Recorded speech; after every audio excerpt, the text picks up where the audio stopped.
There are a lot of assets, and a lot of it boils down to being able to connect people who need them to the assets that they need. I think our diversity is a great asset. The strong sense of family that so many different cultures have. It's really diverse. This community has been a place where communities of colour have been able to at least maintain community and identity. What do you like about your community? I just like that I can just catch the bus to school because it's right down the street. And there's a lot of programs out here. The people? Everybody's welcome. If something happens in the neighborhood, everybody comes out for that neighbor. And things you see is getting day after day getting better. One of the most incredibly diverse communities, not just in terms of having people of color, but in having so many different people of color. What I noticed immediately about the city was how diverse it was, how natural everybody presented themselves. There's a lot of teachers that help me a lot, and then they just make sure I learn. They just make sure that I get the things that I need just to get ready for college. And what I like about my community is that we live right by the hospital, Children's Hospital. My little brother has asthma, so it's nice that they have it in the area by school. Knowing that there are different religions around and different races, and you could learn about their religions and everything. And there's in our community center, they have different parties where you get to learn about one certain culture or religion, and it's really fun. What would you like to see changed? More engagement in the community. I'd like to see more people walking. It's always been my personal belief that education is the root of the solution for all of our problems, and that the more well-educated our students are, the more likely they are to succeed.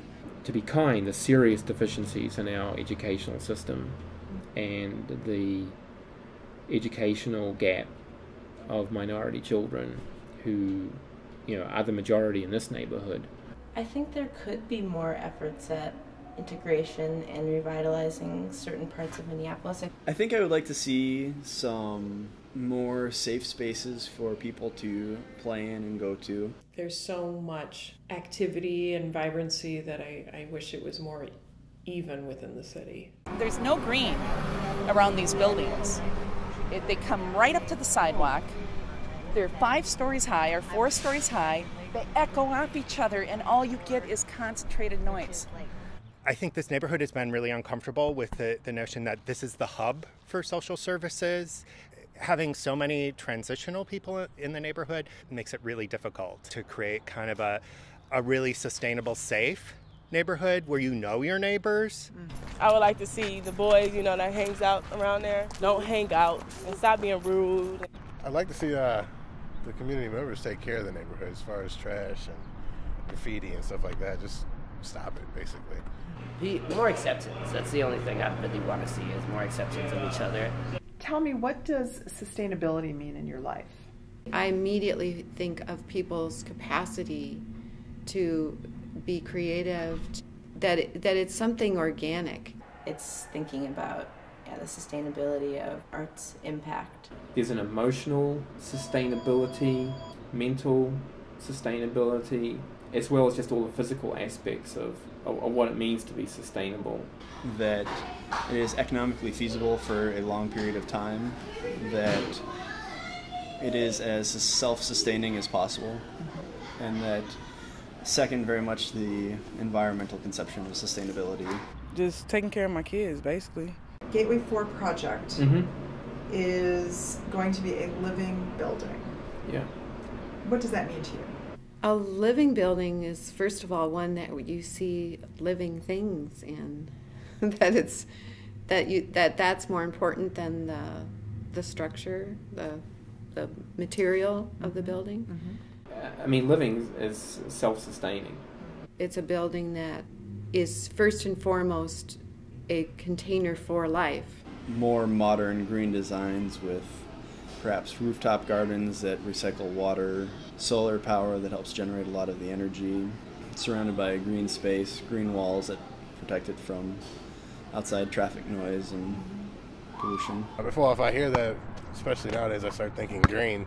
What I think is missing is bringing the arts into that building, and how do you invite artists and that creative dialogue and expression and within a community. So it has the sustainable urban agriculture and shelter and comfort and safety and all that healthy environment, and at the same time, how do you include creativity and include artists in that dialogue? Now, where do you shop for food? Aldi, Walmart, Sam's Club, maybe Cabo Rainbow. Cup Foods. Cup Foods. Cup Foods or Target or Rainbow. Not very often do I shop at co-ops, typically because of price. It's really changed.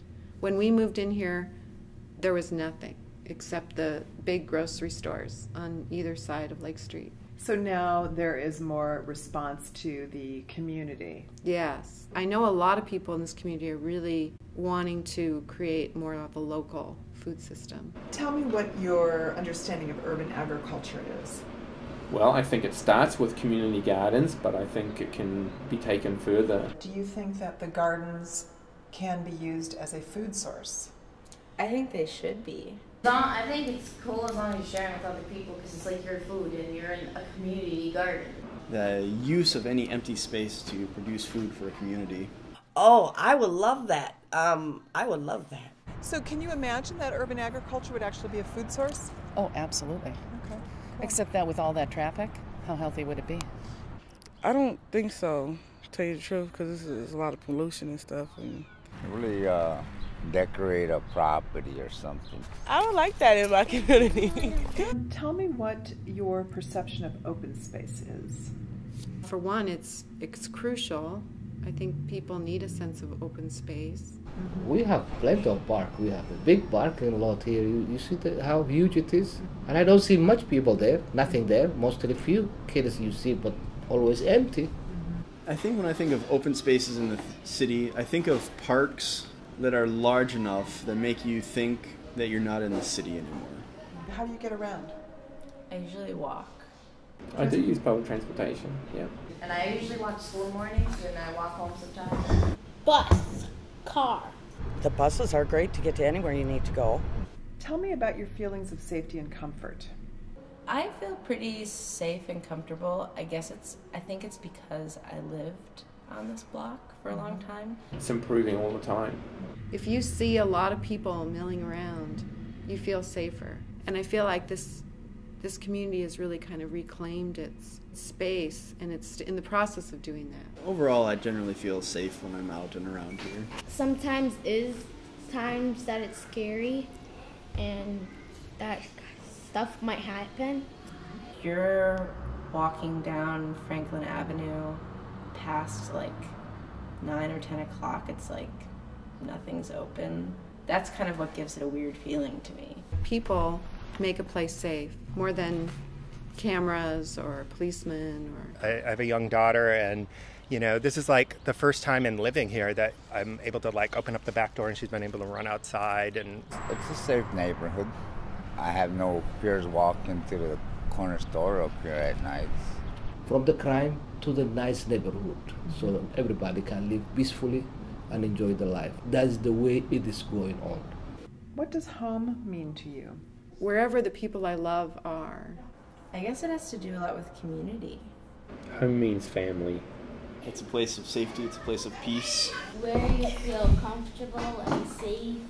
It doesn't have to be big, just where I can put all my stuff. It's not a building. I'd say it's where you're comfortable, where you're most comfortable. If that's the house you live in, or if that's mom's house, or if that's this park, wherever that happens to be, it's where you're comfortable.